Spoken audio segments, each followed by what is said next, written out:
Greetings, mighty companions, and welcome back to Practical and Healing Applications of A Course in Miracles with me, Anna Rebecca Quinn. Thank you so much for joining this broadcast whenever it is that you do so. Thank you for being here. And as we always do in this class, the purpose of this class is to actually read from A Course in Miracles, a healing curriculum that was divinely inspired, and applying these miraculous principles to any area of our life where we really could use a miracle. That's what this class is about. Reading from A Course in Miracles, trying to understand what it's saying, and then applying these principles as this curriculum directs so that we can experience the miracles that come when we apply these principles to our problems, even if we don't believe these principles.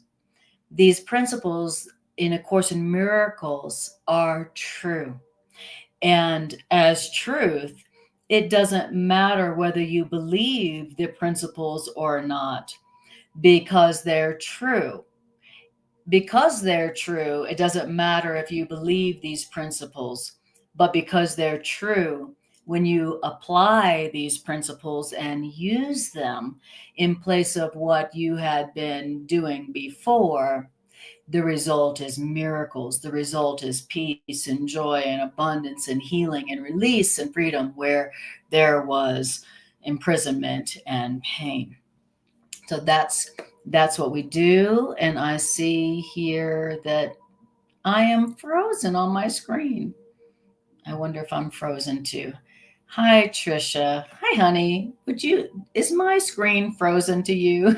Am I frozen in this funky position? Let me know. On my screen, I'm frozen. So, and of course, so I'll just continue anyway and try to disregard my frozen face on my screen. But that's what we're talking about. We're talking about A Course in Miracles. What is A Course in Miracles saying? And how do I apply these principles so that I can experience a miracle of healing, peace, abundance, joy? Trish says, yes, I am frozen. Okay. It looks okay, but yes. Well, thank you, Trisha, for thinking that I look okay even when my face is frozen. Well, I do hope it unfreezes soon. Now, Trisha, even though my face is frozen, can you hear me? Is the whole thing frozen or just my face? All right. So I do hope it comes back. All right. Thank you. Okay. So let me know. If only it would freeze on a very lovely moment, but alas, of course not. Okay, great. So where we're at today is we are in chapter 14 of A Course in Miracles. That's where we're reading from, chapter 14 of A Course in Miracles. And while I'm at it, let me go see here. I'll turn it on in Facebook and see. So where we're going to be at today, yes, everything is good, but movement. Okay, great. Thank you. All right, guys. So thank you, Trisha, so much for helping me on the other side to know what's happening technically. I appreciate that. So where we're at is we are in chapter 14. And if you have the blue covered edition, it is chapter 14, section 9. And if you have the original edition, in whatever form you do, it is chapter 14, section 10. And the title of the section is the same in both editions. And it's called The Reflection of Holiness. So that is the title of this section, The Reflection of Holiness. So I want to address two terms in this section before we begin that would help us to better understand what it's talking about. And so in the title is Reflection of Holiness.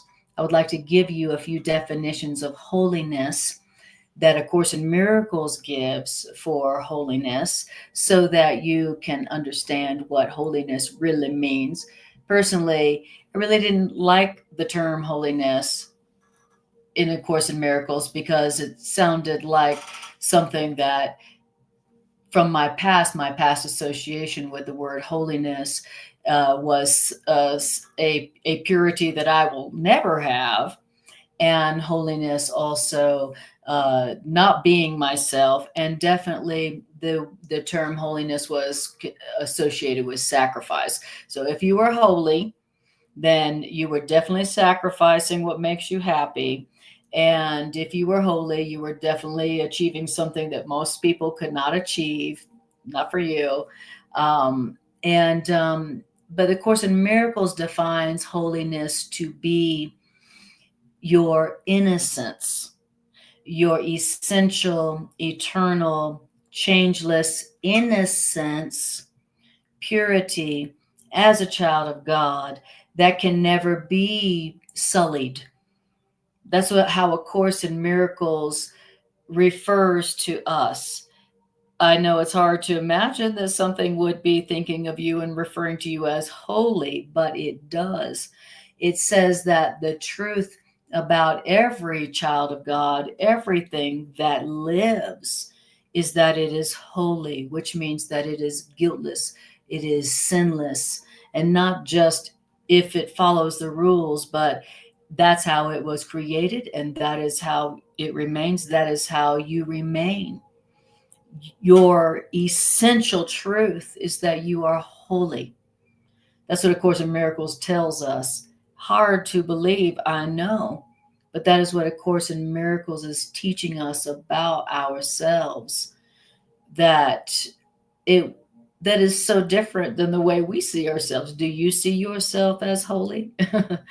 I know according to the rules and regulations of what creates holiness, I know I definitely do not. Match up with that. But so when it says the reflection of holiness, it's talking about the reflection of your true self, your essential nature that you don't know about right now. Right? The reflection of your true self, your essential nature. So, I don't know. Let me see here. It's so disconcerting looking at my frozen face. But the show must go on, eh? So, yeah, I wonder if I should stop and come back in. What should I do?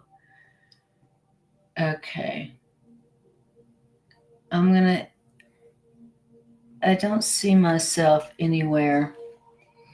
Ego trying to defend against this class.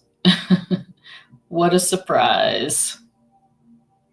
All right. I think I need to, let me see. Oh, there I am. Surprise. Oh, okay. I see. I'm frozen, but you can hear me. Okay. Wonderful. Well, that's good to know. I see. I'm frozen. Wonderful. All right, guys. So don't look at my frozen face. Just listen to me read the course and join with me in applying it so that you can experience the miracles of peace and release and freedom and joy and healing and abundance that you do deserve. You know why? Because you are holy. That's why. You remain exactly as God created you. God created you perfect. God created you pure. God created you sinless. and guiltless. And God created you in that way, changelessly, where nothing you can do can change it.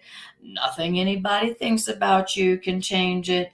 No mistake you make, even though you call it a sin, can change the fact that you are sinless and guiltless. Nothing can change that. The Course in Miracles says, yes, you can be mistaken. Yes, that's true. But you cannot be guilty.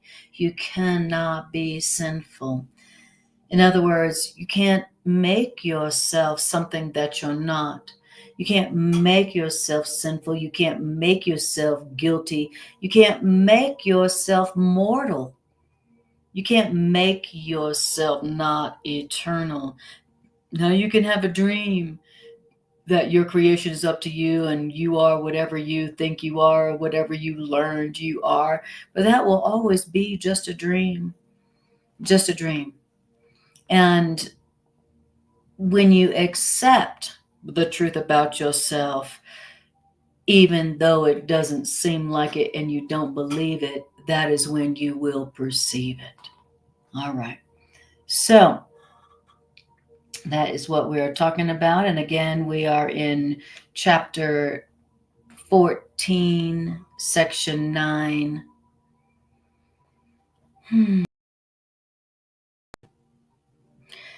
That's where we're at.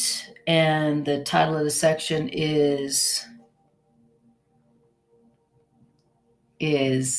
love. The title of the section is The Reflection of Holiness. I have titled this, however, oh my goodness. Oh, I love it. Now there's now there's just that's much better. The black screen, much better than what it was.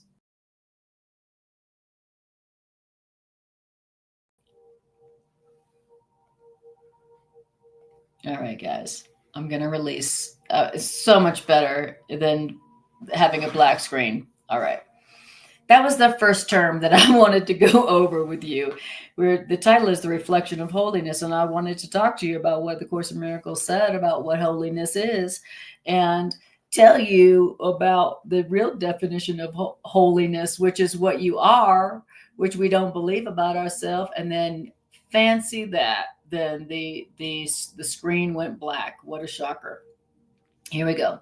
The other term I wanted to give you the Course in Miracles definition of as we proceed forward is atonement. The Course in Miracles talks about the atonement, and another word I hated, before A Course in Miracles, don't talk to me about that. It does not. That sounds like a lot of punishment, a lot of sacrifice, and something I'm never going to do well. Never going to do good enough. The atonement. Course in Miracles defines the term the atonement as love's healing and gentle plan for you. So the Course in Miracles talks about that because we went to sleep, because we forgot the truth about ourselves and went to sleep, then God, who loves us, who was not angry with us, said, my child sleeps, I must waken them. And how does a loving parent wake their child except gently? And so the atonement is the gentle plan that God has given by which to waken all of God's beloved children gently. That's what the atonement is. It's God's plan to awake you from your sleep of guilt and sin and suffering and sacrifice in a gentle way that will not terrify you. That's what the atonement is. And for me, A Course in Miracles is one expression of love's gentle plan to heal mankind. And there are many, many forms of God's loving, gentle plan, many forms of it. And A Course in Miracles is just one of them. And so when I read A Course in Miracles and I see the term the atonement, what always occurs to me is the Course in Miracles, because the Course in Miracles is the representation of one form of love's plan, love's universal plan to heal the children of God, the children of life. So there's one plan to heal and awaken the children of life, everything that lives. And there are many different forms and versions of that. And A Course in Miracles is just one of them. And so when I am reading A Course in Miracles and I see the term atonement, I just go ahead and put in there A Course in Miracles, because it is a version of love's healing plan. And it's definitely the one that works the best for me. And it helps me to appreciate and understand the healing plan that is laid out and presented in A Course in Miracles, right? And the more that I appreciate the healing plan that is A Course in Miracles, then the more I am motivated to really learn what it's saying and learn how to use it. So I just wanted to tell you about that term because it's going to talk about that. But first, I want to check in with you guys online, and I want to ask you if you can still hear me even though you can't see me. So that is my question for you guys watching on YouTube. For some reason, it's not showing up on my Facebook. So, all righty. I'm always amazed if it ever goes live. Trisha says, yes, thank you. You can hear me, Trisha, even though you can't see me. Thank you very much. I appreciate that very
we go.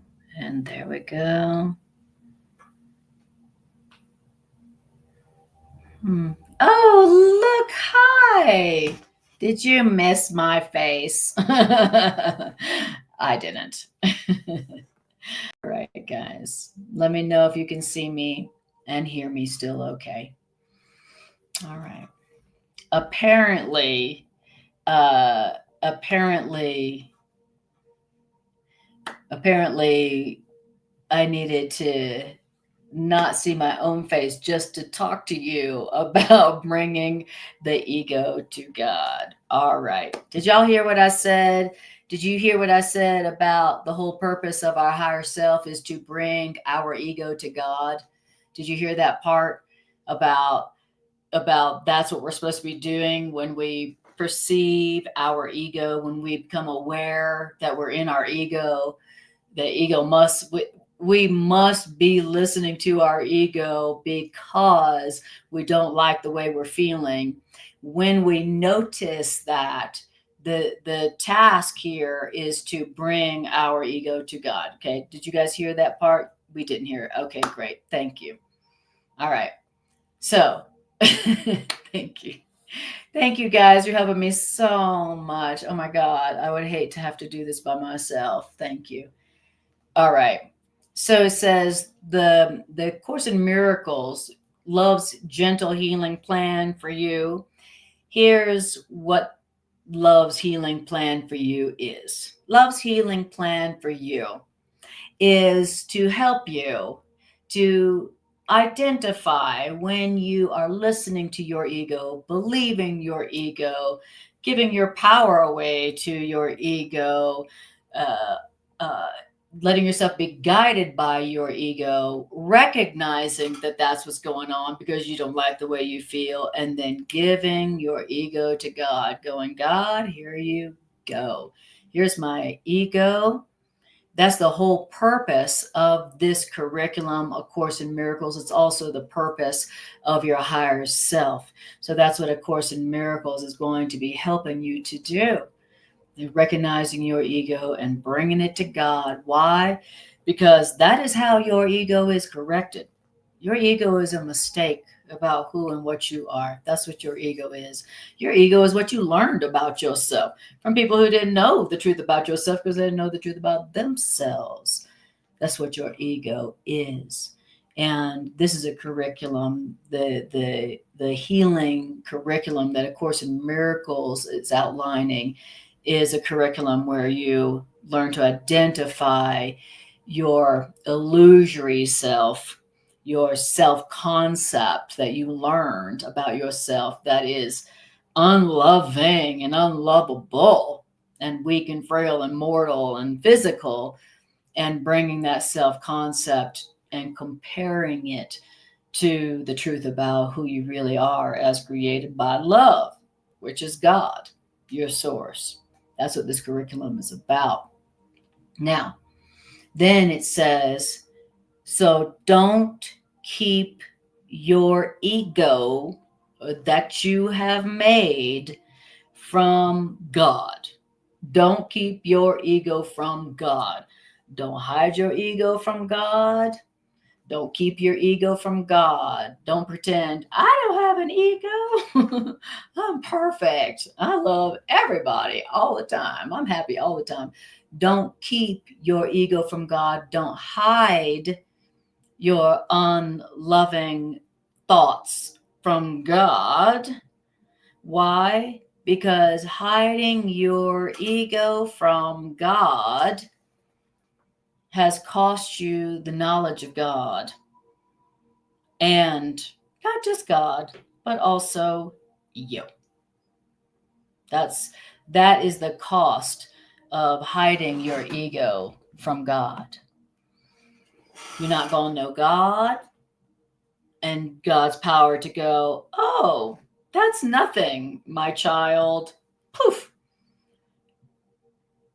And also the cost of hiding your ego from God is that you will not know yourself. If you hide your ego from God, you're going to think that you are your ego. You're going to think you are your limited, fearful, guilty, shameful, sinful, unloving, unlovable failure self. If you hide your ego from God, then that's going to cost you the knowledge of yourself, who you really are, your beauty, your power, your eternal nature, your innocence, your forever innocence. It's going to hide that from yourself. You'll not know who you are, right? And of the whole purpose in life is to know yourself, right? The one problem is you don't know yourself. You've forgotten what you are because you believe that you are what you learned you are from the past, from people didn't know the truth about you or themselves. And so the whole goal of learning, the whole goal in living is to know thyself, right? Because the one problem of separation and pain and suffering is that you don't know yourself. You think you are this body. You think you are guilty. You think you are separate from everything because that's what you learn to be. And that's what you're suffering from, not what's happening to you, not because you're a failure, not because there's something wrong with you, because you learned wrongly. That's what we're all suffering from. And that's why the only goal for healing and peace is know thyself, but know thyself not as you created yourself to be, but as you were created by your author, your creator, who is only love. Wow. Thank you, Greg. Be aware of our unloving thoughts and give them to God. Bring them to God.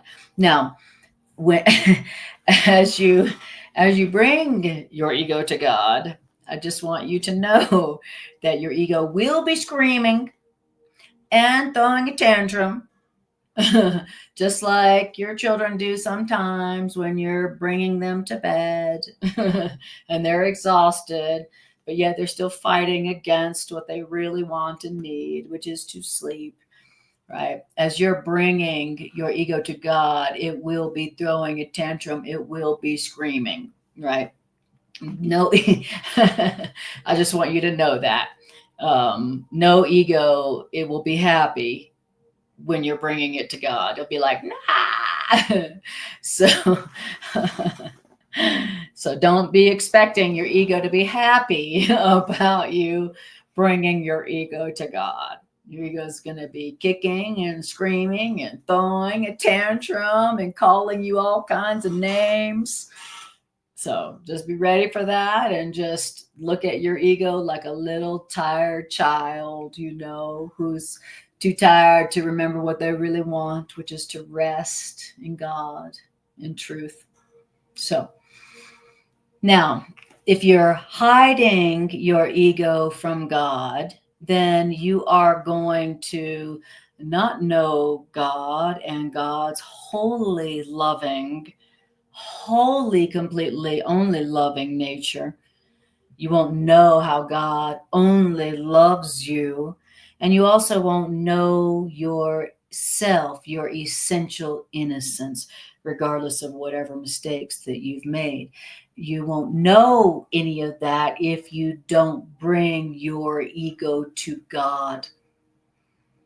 And remember, your ego is the part of you that is unloving. It thinks it's unlovable, and it thinks you're guilty, and it's certain that you should be ashamed of yourself. And it's the part of you that thinks you are your mistakes, and that your mistakes are sins, and you don't deserve love. That is your ego, okay? Just in case you were wondering what your ego is.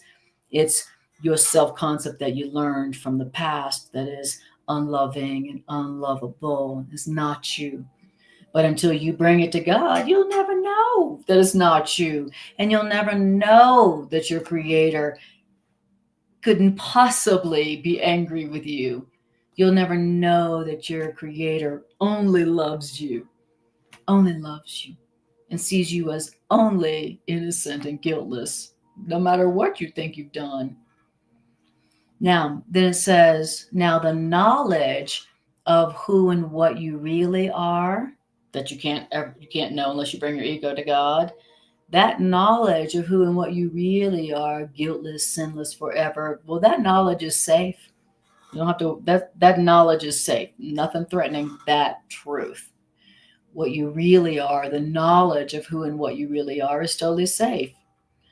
It says, but where is your safety apart from the knowledge of who and what you really are, which is guiltless and sinless, right? It says, the knowledge of who you are is safe. It's not in jeopardy, but where is your safety apart from who and what you really are? And so my safety comes from knowing who and what I really am. And the knowledge of who and what I really am, that's not under threat, that's safe.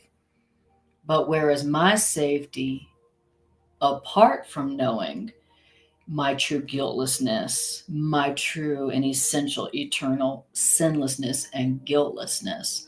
So where's my safety come from? The knowledge of my essential and changeless and eternal guiltlessness, no matter what mistakes I've made, as established by my Creator.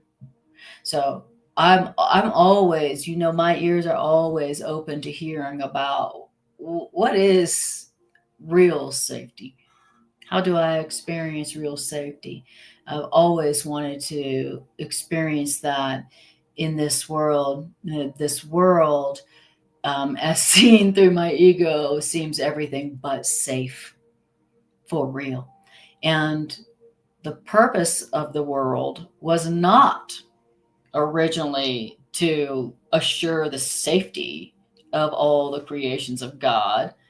The initial original purpose of the world was not safety for the children of God at all. It was the opposite.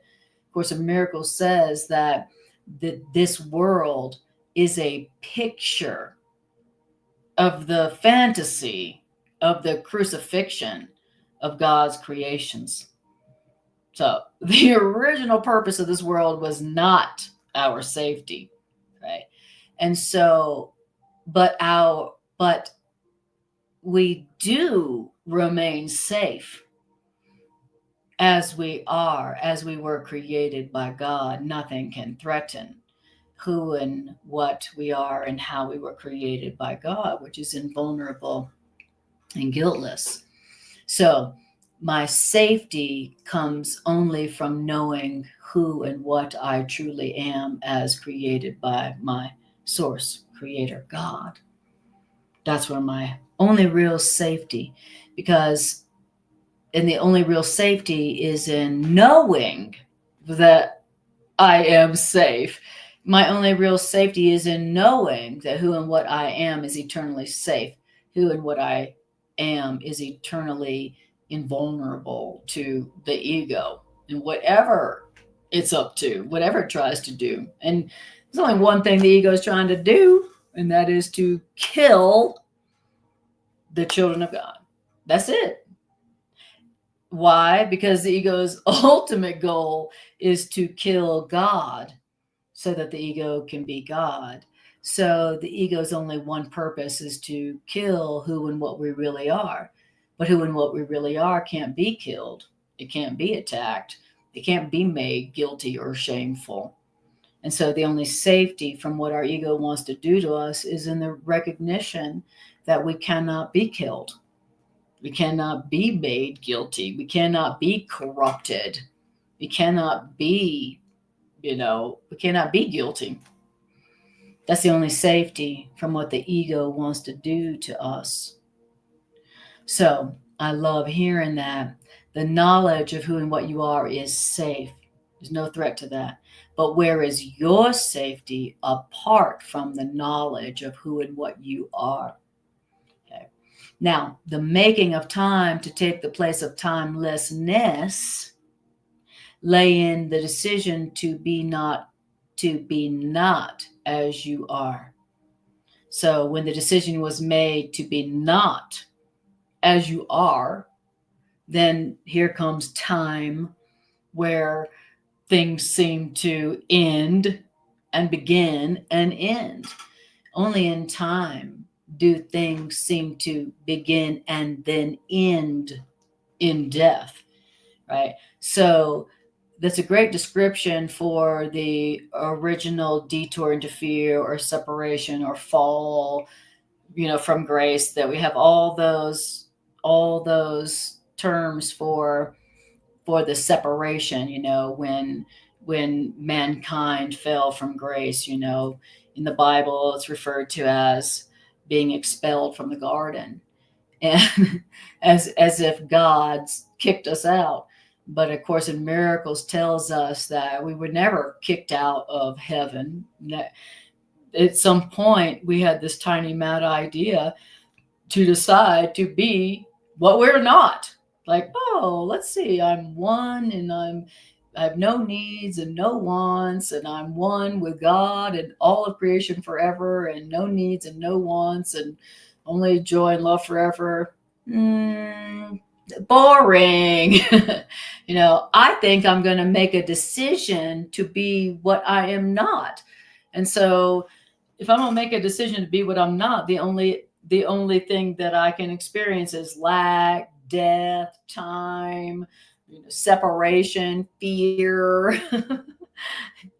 So, of course, in Miracles describes the separation of the fall from grace, not as a rejection from God, but as a tiny, insane idea that crossed our mind collectively, where we're like, hey, instead of being one with everything forever, no need, no lack, I think I will be as I'm not, and I will be separate. I will be alone. I'll be separate from my source and separate from all of creation. And when that decision was made, then what it say? Then now time came to take the place of timelessness, eternity, where all is one and all is abundant forever. Now, so it all started when you were like, I think I'm going to decide to be what I'm not. See how smart I am? It all started. That's where the ego started, where I decided to be what I'm not. I was created one and eternal forever and guiltless and sinless forever. And I decided I don't want to be that. And then here comes a world of time and lack and death and beginnings and endings and sorrow. And then I mentioned lack. That seems to be I love how the Course in Miracles says that's the main difference between our making and God's creation is lack. In our making the world as we see it, lack is everything. Lack is eternal. Lack is, real. And in God's creation, there is no lack. Can you imagine? No lack. In God's creation, there is no lack. There is no need. In our making, that's all that's going on here. Lack of money, lack of time, lack of love, lack of life, right? Lack of everything. It's like this world is the world of not enough. Not enough, right? That is it's a perfect description of our making, the world as we know it. Never enough. Okay. Now, and never enough is only a self-concept.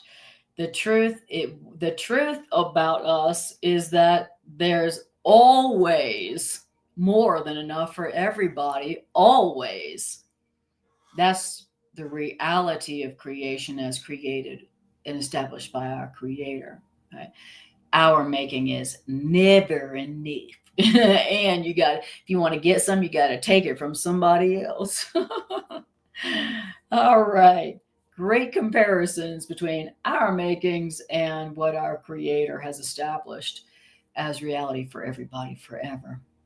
Now, it says, when you decided to not be what you are, that tiny, mad, crazy idea that we forgot to laugh at, then the truth about you was made past. And then the present was dedicated to lies, to illusions. And that all happened when you decided to not be what you are. Now, by the way, that is what happened in our original detour into fear, our fall from grace, the separation. That is the essence of what occurred in that original split, or that original error, as the Course calls it. But it wouldn't still be having effects if we weren't still making that same error right now. So right now, still my suffering, my errors, my pain is still coming from, I'm deciding to not be what I am. I'm deciding to be what I'm not. And that's why I have this problem right here, right now, that seems current. Forget about what happened way back beyond memory and the original separation. What's causing my suffering right now is because instead of choosing to accept the truth about how I was created by my creator forever, I am sitting here trying to make up and be what I'm not. My creator has said, you're innocent and guiltless forever, and any mistakes you make deserve only loving correction. And I am sitting there deciding that, no, I'm guilty and they're guilty and I'm alone and I'm on my own and I got to come up with a plan. Right? That is what's causing the problem that I'm having right now. Same as the original error that seemed to kick me out of heaven a long time ago, beyond my memory, beyond anybody's memory, is the same reason that I'm suffering right now. I'm deciding to be what I'm not. I'm deciding to be guilty and separate and alone when I'm not. And as soon as I decide, you know what, despite whatever's going on here, I just want the truth about who and what I am as established by God. God, what is the truth about me and about this situation right now? God. That's when the core problem is solved, and that's when the problem is solved. All right, same way. Now it says, and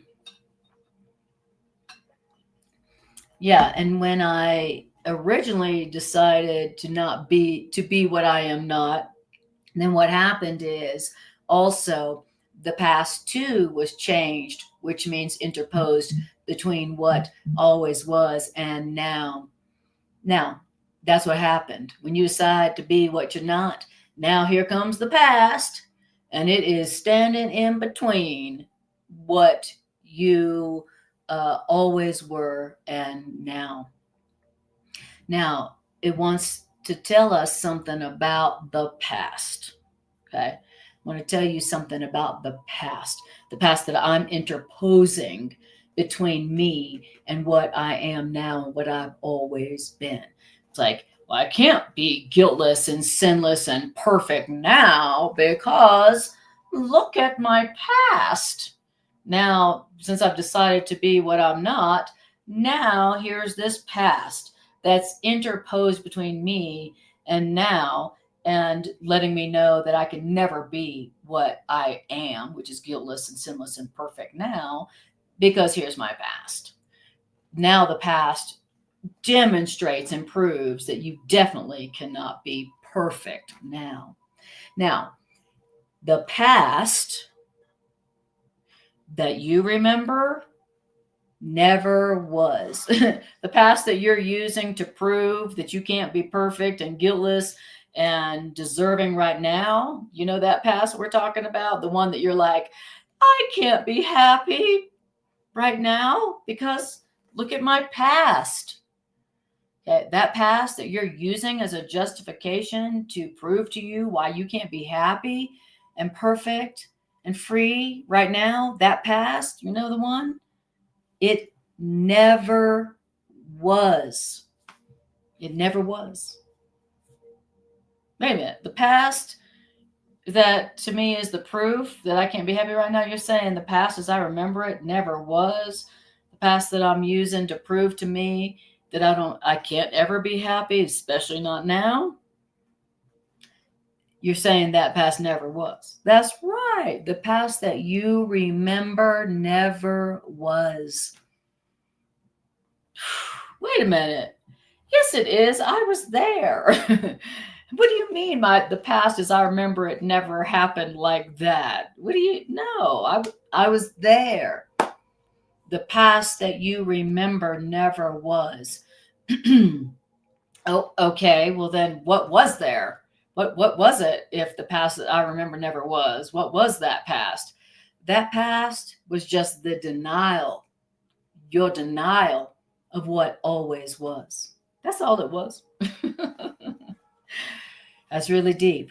So next time you are using your past to justify why you can't be happy and abundant and healthy right now, remember that. Question your past that taught you can't be happy, healthy, or wealthy now. Question that. Be like, did my past really prove that I'm unworthy of happiness and abundance and health right now? Did it? Remember and tell yourself the past as I remember it never was. All right. Yes, exactly. Oh, I love it. Shahir says, you were so mean. My ego was shouting to me today. I love it. Projection. That's the ego's projection, eh? Ego saying, you're so mean. Oh, really? Who's really mean? Nobody's more mean than the ego. That's for sure. That's for sure. Mm-hmm. Yes, I love it. Greg says, lack of awareness is what's going on. LOL. That's the problem. Lack of awareness of what I really am and what is really true about me. That's what's really going on. Wow. Amazing. I can see why my ego was defending so hard at the beginning of this class. It totally makes sense.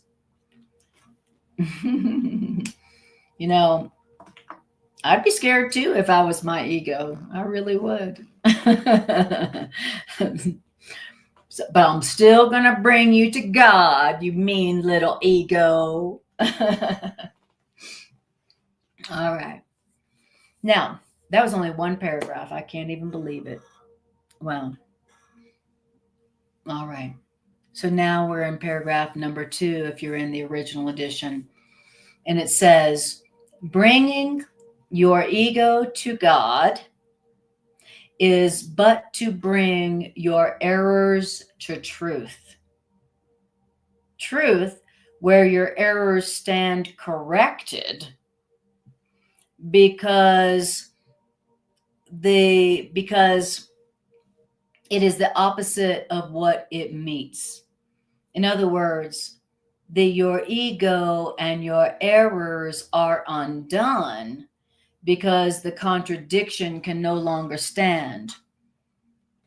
When your errors and your ego are brought to their opposite, God, then your errors and your ego is undone, because the contradiction between your error and your ego and God can no longer stand. And how long can a contradiction like ego and God stand when that contradiction's impossible nature is clearly revealed? In other words, what disappears in light is not attacked. What disappears in light merely vanishes, because what is not, let me read that again. What disappears in light is not attacked. What disappears in light merely vanishes, because what disappears in light is not true. Okay. Thank you. So it says different realities, opposites, ego, God, different realities, opposites, ego and God, different realities, opposites are meaningless. Why? Because reality must be one. Reality cannot change with time or mood or chance. Reality's changelessness is what makes reality real. And reality cannot be undone. Undoing is for unreality, like the ego. God cannot be undone. Undoing is only for unreality, which is the ego. And undoing reality, undoing the ego, undoing your errors, reality will do for you. So I love it how it's saying that. I love how it says that different realities are meaningless. It's the same as saying that opposites are meaningless. In other words, duality is meaningless. Why? Because reality must be one. So it can't be true that ego and God both be true. It can't be true. Opposite realities are meaningless. It can't be true that there's two realities that are opposite, where here's ego and here's God. And even though they're completely opposites, they're both true. That can't be real because reality must be one. And the only way that the ego is undone and all the errors that come from the ego can be undone is when the ego and the errors meet its opposite, which is God, because they can't both coexist.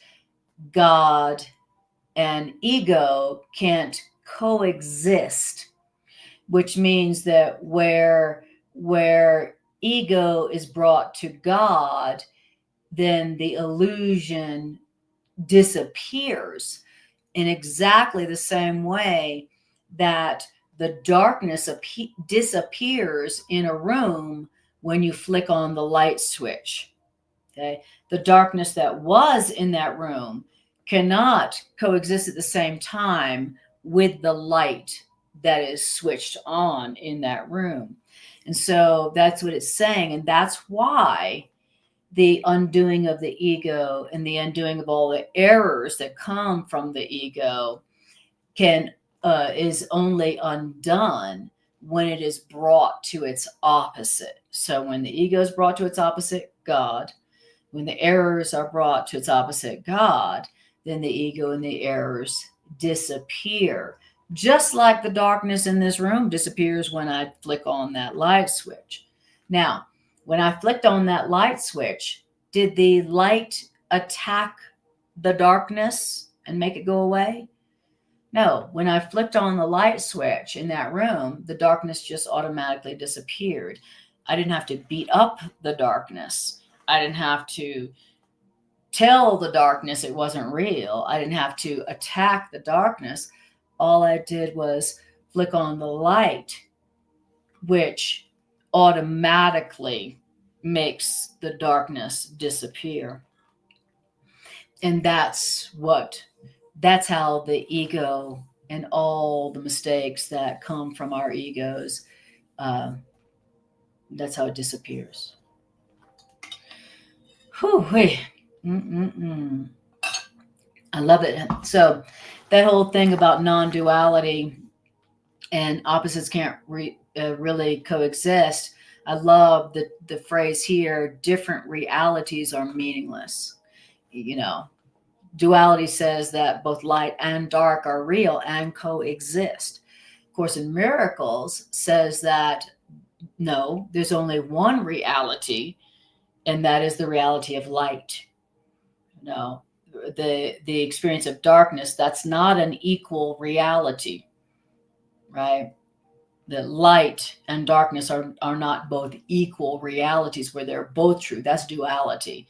Darkness and light are both real and true, and you need them both, for balance. Of Course in Miracles is saying, it's not that darkness is not also real and light is also real. No, only one is true. There's only one reality, and that's light, that's love, that's guiltlessness, that's sinlessness. And there's not an equal reality that is opposing that and fighting with that. There's only one reality, your innocence, your guiltlessness, and everything else is just a dream. It's just darkness that disappears the instant that it is met with its opposite, which is truth. All right. Yes, light does not attack. So if you are attacking the ego or one of the ego's mistakes, then you are not operating effectively. Light doesn't attack darkness. Light undoes and makes ego disappear just by virtue of being what it is. Just like the light in the room doesn't attack the darkness, it just replaces the darkness immediately just by virtue of being what it is, the light. Light and dark cannot coexist in the same space, and light and dark are not equal realities. Only one is real and true. I love hearing that. It's so helpful, because when I am experiencing my ego, knowing what to do with it, knowing where to bring it to my ego's opposite is the ultimate practical and healing awareness and practice. All right. I love it. And how it says reality, says, undoing is for reality, and reality will do the undoing for you. So you don't need to attack the ego. You don't need to judge your ego. You don't need to do anything but bring your ego and its errors to the truth of who and what you are, established by God. And then your truth and your reality will undo your ego and all its errors for you. Love that. Okay. Love that. Now we're in paragraph 3. It says, so merely by being what it is, does the truth about you release you from everything that is not true about you. That's what truth does. Truth releases you from everything that is not true about you.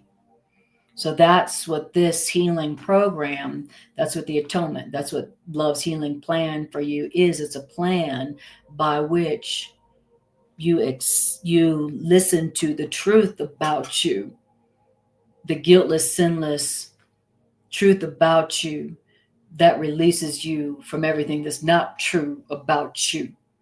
That's what Love's healing plan for you does. It takes what's not true about you, which is all the things that are making you feel angry and sad and depressed and anxious, and it's bringing that to what is true about you. Is doing the comparison. Now, Love's healing plan for you, by which you bring what is not true about you to what is true about you, where one of them has to disappear because it's met its opposite. That's Love's gentle healing plan for you. And this healing plan for you is so gentle. This plan by which to bring everything you learned about yourself that isn't true and compare it to what is true about you. That plan is so gentle, so loving, that all you need to do is but whisper to this plan, and all of the power of this plan, this healing plan, will rush to your assistance and your support. Wow. There's a plan for your healing, your release from everything that all the suffering from what you learned about yourself that isn't true. There is a plan for your healing where you are released from everything you learned about yourself that wasn't true, like that you're guilty and you should be ashamed and you're limited and you're unworthy and you're inadequate. Where everything you learned about yourself, you are released from by the truth about what you are. You're worthy, you're innocent, you're guiltless, you deserve only love. That plan, God has given us that plan. We have that plan within us. And that plan is so loving and so gentle that all we have to do is whisper to that plan and whisper to it, and it will rush. All its power will rush to our assistance and our support. That is incredible. That is incredible. In other words, you are not frail with God beside you. When you but whisper to this healing plan, it will rush to you, to your assistance and to your support. And you are not frail with God beside you. This is your way to whisper to God, and then all God's power will rush to your assistance and your support. You are not frail with God beside you. Yet without God, you are nothing. So you can experience the I feel like nothing, without God's plan for my healing, or I can even just whisper to God's plan for my healing, and it will rush to my assistance and support, such that I will feel strong and supported. The opposite of feeling supported is to feel frail. Okay?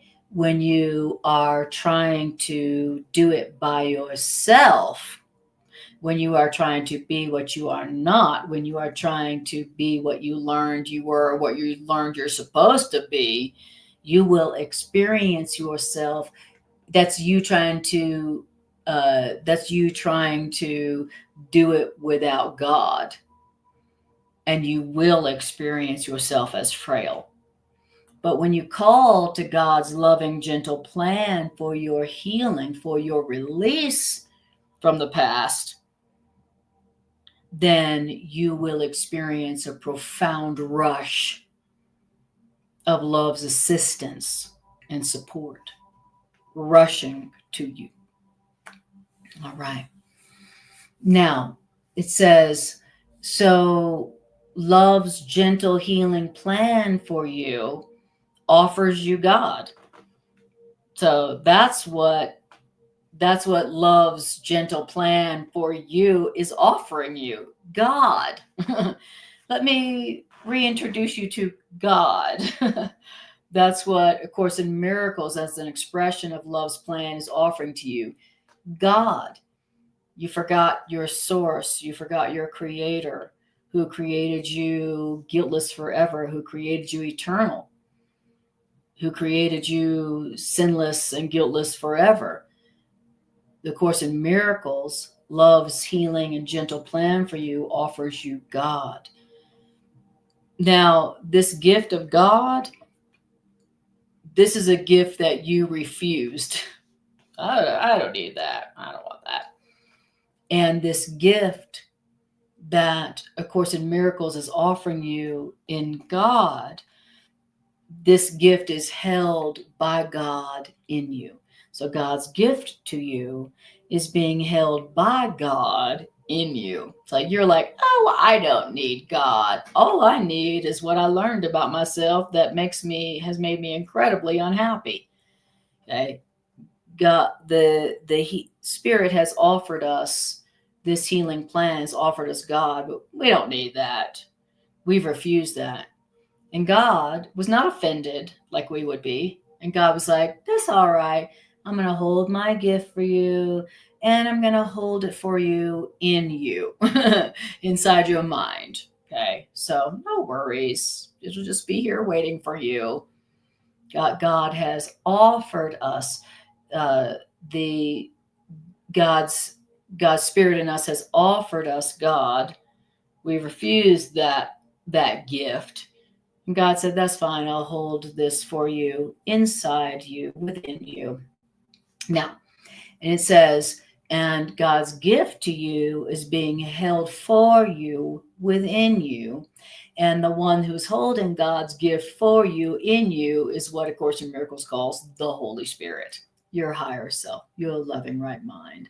Your loving right mind is holding within you the gift that God gave you, offering it to you always, so that whenever you're ready, there it is, right? Your higher self is holding God's gift that God has given you for you, that you refused, holding it for you for when you stop refusing it. So that's what your higher self is doing. God has given us this gift of God's self. All my love, all my joy, all that I am, eternal, sinless, guiltless, forever, only love. God has given us this gift of all that God is. But we refuse that. I don't need that God. I'm fine. I'm good. I've got things figured out pretty good on my own. I'm taking care of myself pretty good. I don't need that God. That's what we've done. We've refused it. And so the Spirit's like, that's all right. That's all right. I will hold it for you, God's gift within you, so that when you're ready, it'll be right there. You don't have to wait. That's beautiful. Now, it says that your higher self, Holy Spirit, is holding God's gift for you, within you. And that's because God has not left you. God has not left God's altar, which is you, even though you, God's worshipers, have placed other gods upon God's altar in your mind. Yes, that's right, Shahira. The Holy Spirit within me is holding my gift. That's right. That's right. I rejected it. I refused it. I don't need that God. I'm fine. I'm good. I know what I'm doing. I know what I want. I know what should be happening here. I know enough to make some plans for my own happiness. We've refused God's gift, but the Holy Spirit within us did not refuse that gift. And the Holy Spirit's like, I'll just hold that for her. I'll just hold that for her. She's crazy, right? So our higher self is holding God's gift for us for when we decide that that's what we want instead of our ego. Our ego is our gift to ourself. So I don't need your gifts, God. All I need is what I made for myself, my self-concept, which is a very hateful and vicious thing, toward me. Okay. Now, it says that God has not left God's altars. Okay. God has not left God's altars. Who are God's altars? That's us. Did you know that you were an altar to God? Did you know that? No, I did not. I thought I was God's, problem child. I never heard that I was God's altar to himself. Okay, did you ever hear that? I didn't. And God has never left God's altars. God has never left you. You are God's altar. God's never left you. Just because you're like, no, thank you, God. I don't want your oneness. I want some specialness. God never left us, even though we refused and rejected God. God never left us, even though we, God's worshipers, placed other gods upon God's altar in our mind. Now, the temple, our body, still is holy, still is innocent, still is guiltless and sinless, because the presence that dwells within our body is holiness. That's so interesting. You know, I love the symbolism and the metaphors here, where it's referring to us as altars to God in a temple, in a physical temple, the body. You know, here's our body, it's the temple, and who we are is the altar to God. We're God's altar is in us, in our minds, and our body is the temple. You think about a temple, you think about, here's a temple, it's a structure around an altar, right? Isn't that what a temple is? It's a structure that houses an altar. And so here the Course in Miracles is referring to our bodies as the temple structure that was formed around the altar to God, which is us, our minds, our spirits. Isn't that a beautiful way to see yourself and your body? You know, my body is a physical structure, a temple that was built around an altar to God. And I am that altar to God. But this is telling us that I have placed other gods upon the altar to God, which is my mind within my body. But this is telling us also that even though I have placed other gods upon the temple to God in my mind, besides God, that my body temple is still holy, because the presence of God still dwells within my mind, which is the altar to God that I am. I know that's deep, but it sure is a much more beautiful interpretation of my body and my mind and my identity. I'm an altar to God Himself. My mind, and God still dwells at this altar to God in my mind. So God still dwells within my mind. My body is a temple that houses still the presence of God. Wow. If I am an altar to God, then my body is a temple that houses an altar to God. Well, and that's pretty good. That's a much better interpretation of my body than I had. It's a big improvement in terms of how I was interpreting my body. Did you look at your body today and go, what a beautiful temple to the altar of God within me? Yeah, I know. That's why I laugh. But something to try. I'm going to try that tomorrow morning. I'll let you know how that goes. All right. Beautiful. Okay, so we've got about 10 more minutes or so. Beautiful. All right, so now we're on paragraph 4. All right. Take a breath. Isn't the Course in Miracles deep? It's so deep. It's so beautiful that even if you don't really understand what it's saying, it's really, really compelling. Even if you don't quite understand what it's saying, even if you don't believe what it's saying, it's still something different than you've ever heard before.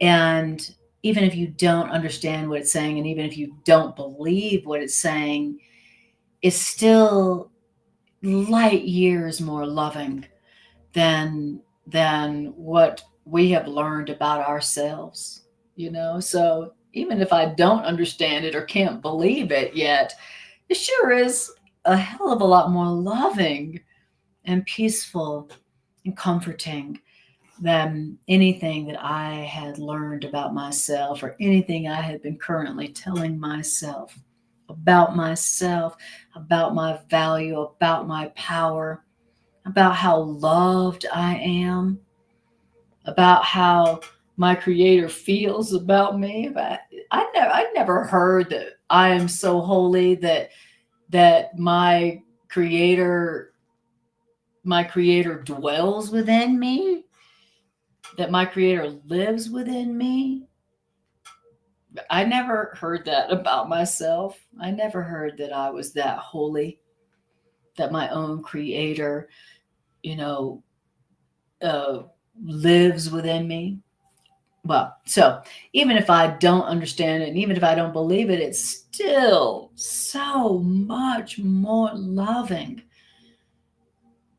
than whatever I was believing about myself and whatever I had learned about myself. So even if I don't believe it, I still want to listen to it, and I still want to do what it's telling me to do.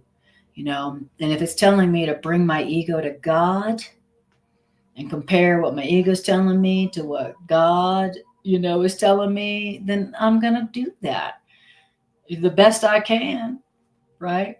So, and that's what I have been doing in all the years I've been studying and teaching A Course in Miracles, that has transformed my life, from a desert into an abundant garden. And so obviously, like it's telling us, you don't need to believe it, accept it, welcome it, understand it for it to do what its purpose is to do for you, which is what? To bring the lies that you learned about yourself that are making you suffer to the truth that was established by you, by your creator, such that the lies you learned about yourself in the past is making you suffer just disappear. And all that's left is love's will for you, love's gentle will for you, which is a life of no lack, no need, no fear, no shame, no pain, no death. I love it. Yeah. Don't wait till you believe these ideas to even try to use them. Okay. You need them because you don't believe in them. So don't wait to use them till you believe them. You need them because you don't believe them. Right? Now, all right, let me see. Yeah. All right. I'll just finish with this last, the next paragraph 4. Such a beautiful section. All right. Paragraph number 4 in the original edition. All right. So it says, in the temple, which is, remember, what's a temple? Your body. In your body, God is waiting quietly for your return. You who love God. In your body, God is waiting patiently for you to return to God because you love God. That's what's going on inside your body. In the temple, holiness waits quietly for the return of you that love holiness. In your body, God is waiting quietly for the return of you who love God. Did you know that's what was going on in your body? No, I thought what was going on in my body was indigestion. But God, who is waiting quietly within you for your return to God because you love God, God knows that you're going to return to God because God knows that you are going to return to purity and to grace. That's why God's waiting quietly and patiently within you, within your body. God is waiting patiently within your mind for you to return back to God, who's waiting patiently and quietly in your mind. And God, who is waiting quietly and patiently for you in your mind, God knows that you're going to return back to God within your mind because God knows you have to return. God knows you're going to return to purity and to grace and to God in your mind. God knows that you can't leave God. It's like, just like, we would be saying to our child, you can run away from home, but you can't leave my mind. You can't leave my heart. That's impossible. No matter how far you try to run away from me, my little child. It reminds me of that children's story of the little bunny that's always trying to run away from the mama bunny. God's like, God is waiting patiently for us in our minds because God knows that we will return to God and to purity and to grace in our minds. And when we return to God in our minds, the temple, when we return to God in our minds, then here's what's going to happen. So God's like, I'm waiting quietly and patiently for you in your mind because I know that you will return back to me, God, who loves you, because you love me. And I know you will return to purity and to grace in your mind. And when we do return to God and the purity and grace of God in our minds, here's what's going to happen. You ready? Here's what's going to happen. Okay. When you return back to God in your mind, then God's graciousness is going to take you gently in and cover all your sense of pain. And God's graciousness is going to cover all your sense of loss with the immortal assurance of God's love for you. That's what's going to happen. That's what's going to happen when you return to God in your mind, when you return to God's purity, when you return to your purity and you return to grace in your own mind, then God's graciousness is going to gently cover all your sense of pain. And God's graciousness is going to cover all your sense of loss with the immortal assurance of God's love for you. That's what's going to happen when you return to God in your mind. God, who's waiting patiently and quietly for your return in your mind for you, knowing for sure you're gonna. And then, you want to know what's going to happen then? Oh my God, get the popcorn. Get the popcorn. What's going to happen? When you return to God in your mind, who's been waiting quietly and patiently for your return, there and then, the fear of death will be replaced with the joy of life. When you return to God in your mind, then all the fear of God, all the fear of death that you've been suffering with, oh oh my God, love's going to end. Abundance is going to end. I'm going to die. They're going to die. Oh my God. Oh, and here's all the things we got to do in fear of death. When you return home to God in your mind, your fear of death and all the ugliness and the sickness and suffering that comes from the fear of death, all your fear of death will be replaced with the joy of life. When you return to God in your mind, all your fear of death and all the crap that comes from that will be replaced with the joy of life. Wow. What does that mean to have a joy of life? Like, I'm so happy to be alive. Oh, it feels so good to be alive. Oh, it feels so good to be alive. When was the last time you said that or felt that? Right. Well, we don't experience that very often because what we're experiencing is the fear of death. Oh no, love's going to die. Abundance is going to die.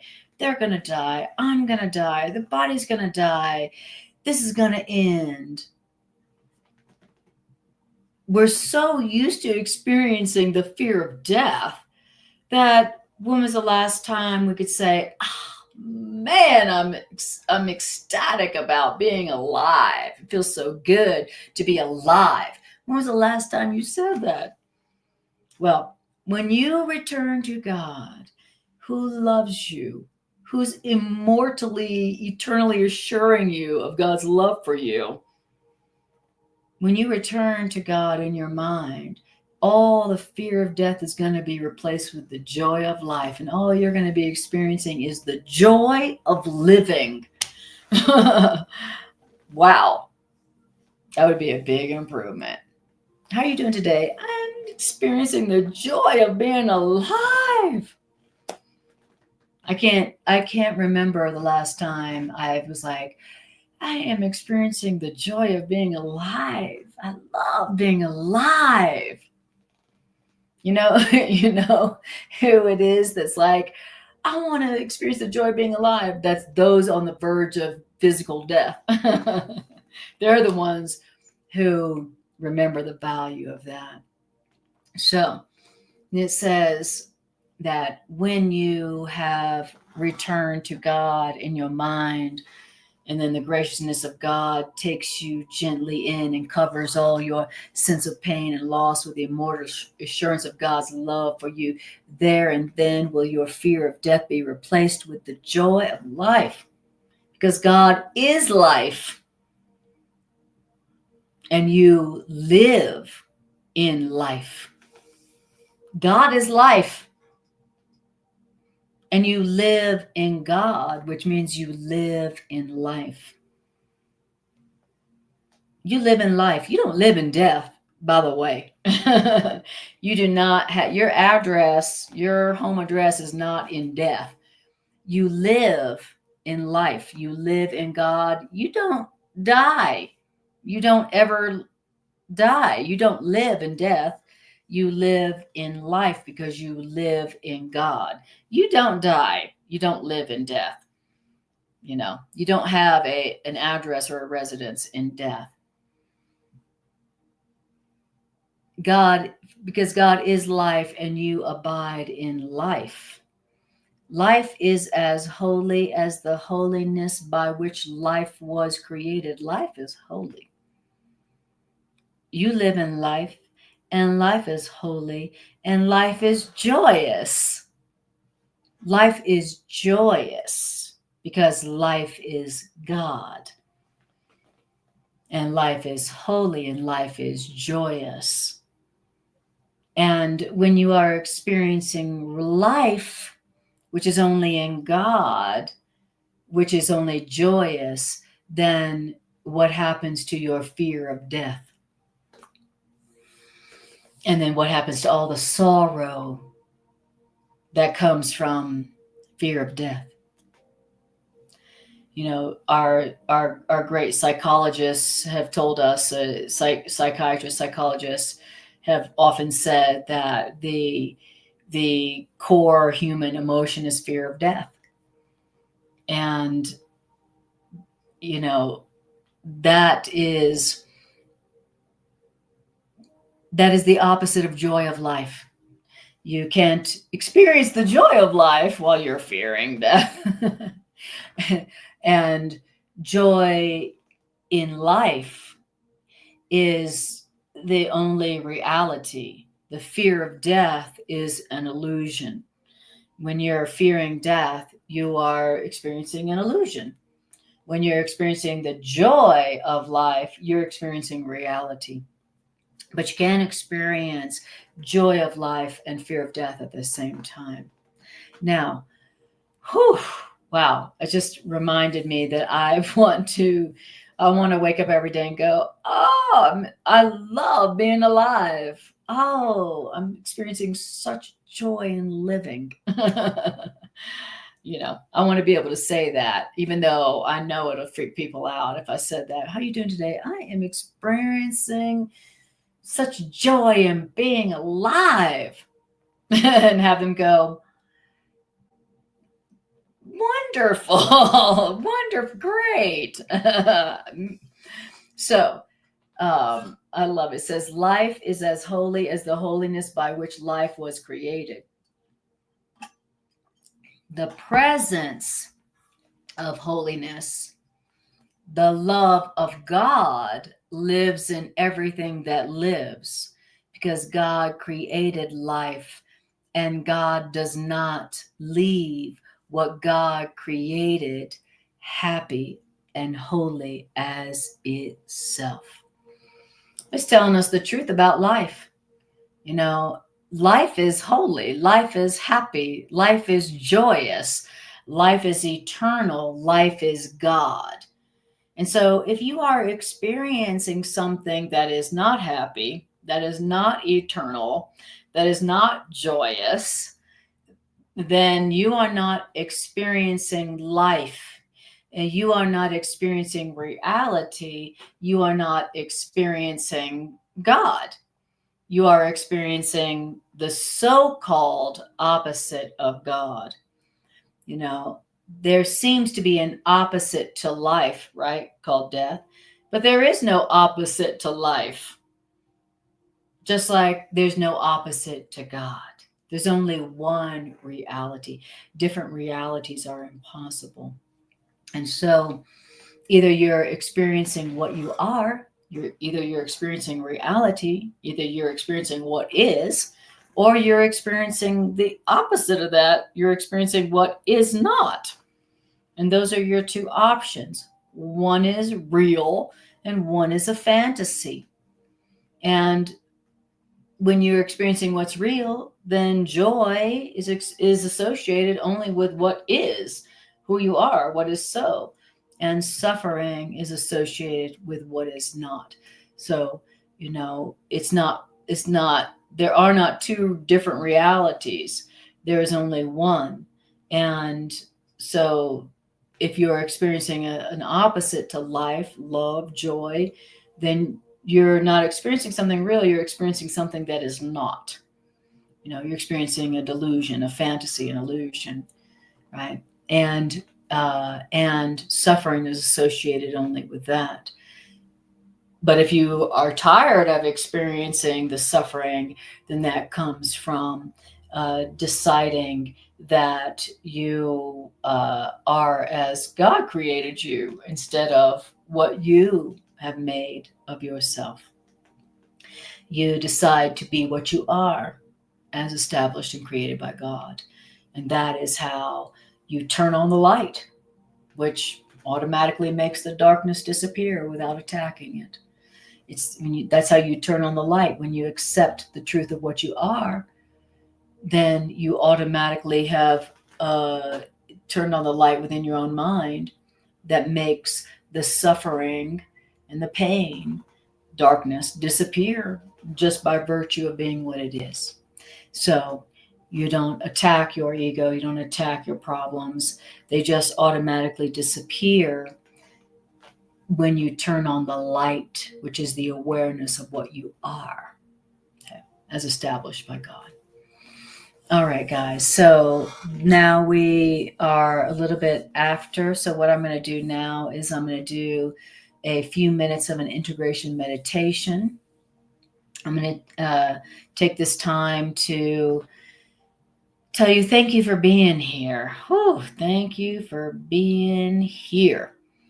And if you would like to support this Miracles ministry, one way you can do that is by going to my new website, Divine Revolution ARQ, and making a donation. And thank you. While you're there, check out my new website. On my new website, I'm posting regularly my current writings, and it's a great way to check out just more expressions, more helpful expressions of how to apply these ideas in your daily life. That's available in my blog on my website.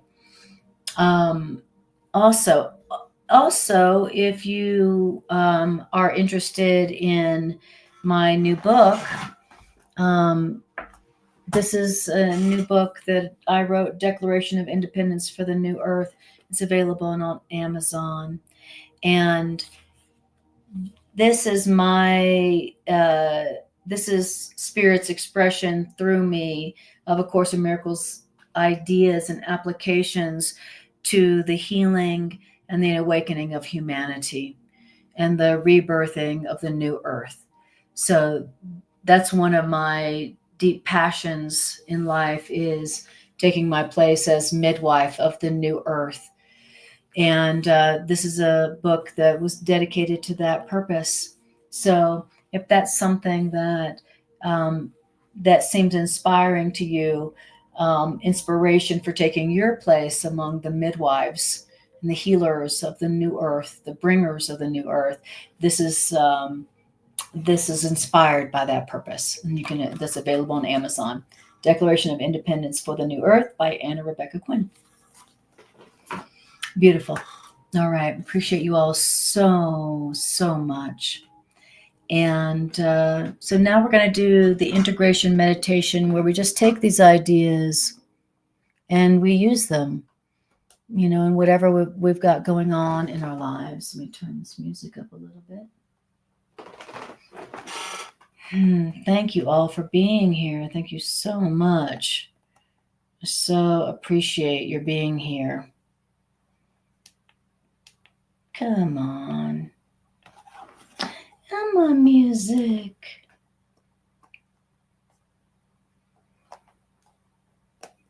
Okay, here we go. All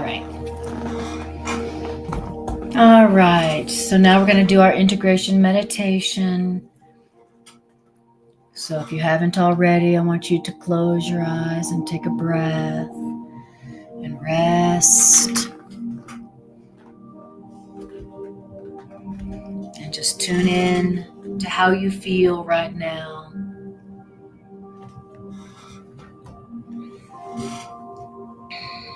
And just breathe. Close your eyes.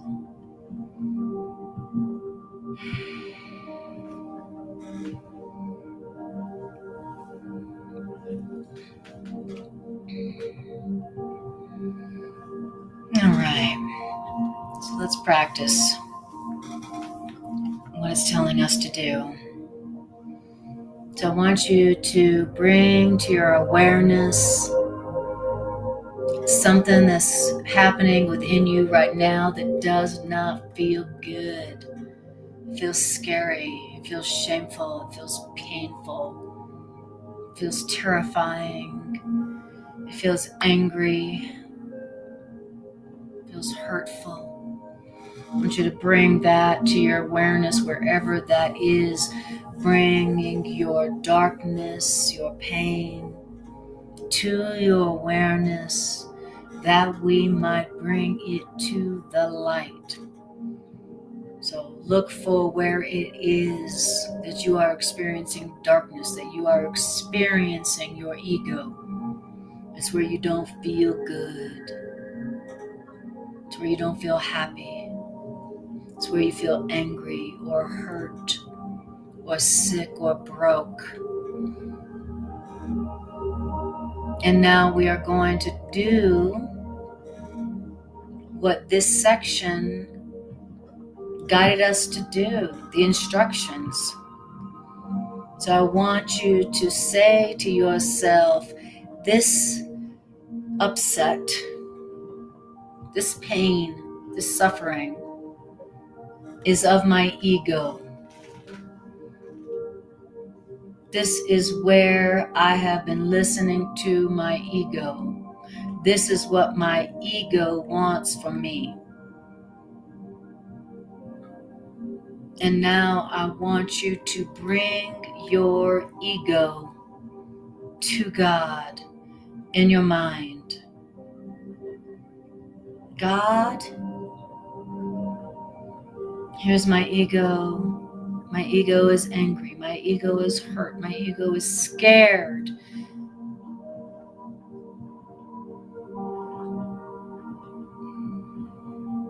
God, here's my ego. And here's all the errors and the mistakes that I made when I was in my ego.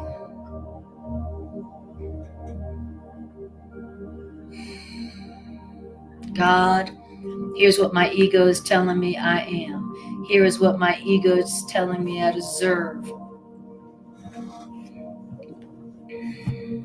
God, please look upon my ego that I have made. Look upon my decision to be guilty, to be separate, to be broke, to be alone, to be sick. Here's my decision to be what I am not. God, look upon my ego and my decision to be what I am not. Look upon it, God, and tell me the truth about myself. God, what's the truth that you created me to be?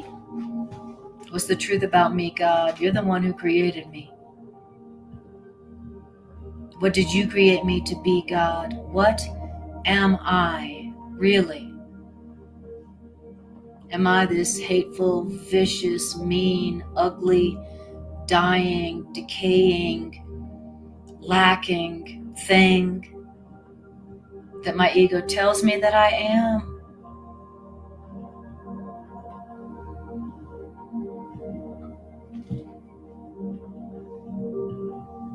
God, here's my ego. Here's what I decided that I was. Here's what I've tried to make myself to be.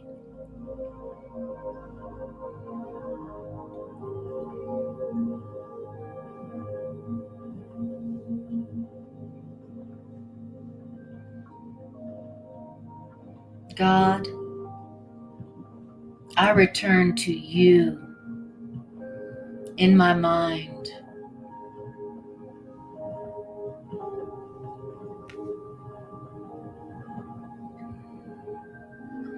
Now, I want you to return back to God, who's been waiting quietly and patiently for you in your mind, lovingly, patiently, quietly waiting for you to return to God, because you love God. And I want you to let God's immortal assurances of God's love for you cover all your sense of pain. And I want you to let God's love for you in your mind cover all your sense of loss with God's immortal assurance of God's love for you.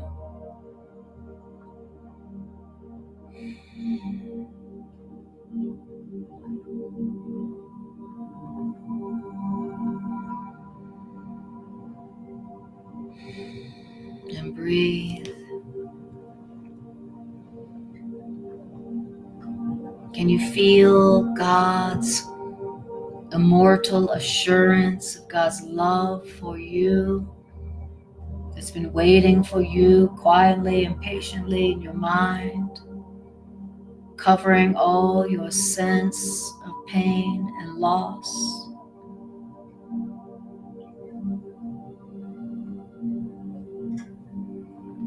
And take a breath. And I want you to notice how now the fear of death in your mind has been replaced with the joy of living, the joy of life. Oh, what does that feel like? To have your fear of death be replaced with the joy of life. What does that feel like?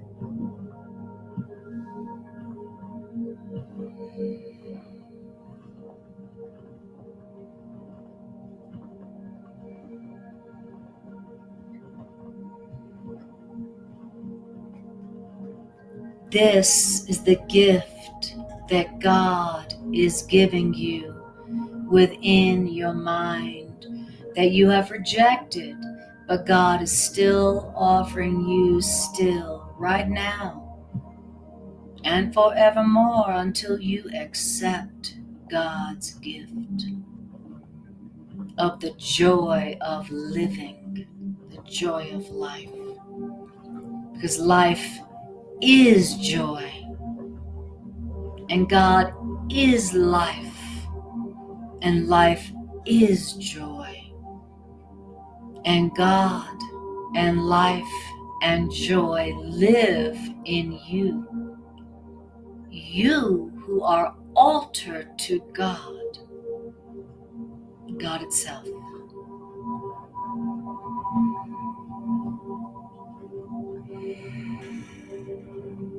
And breathe.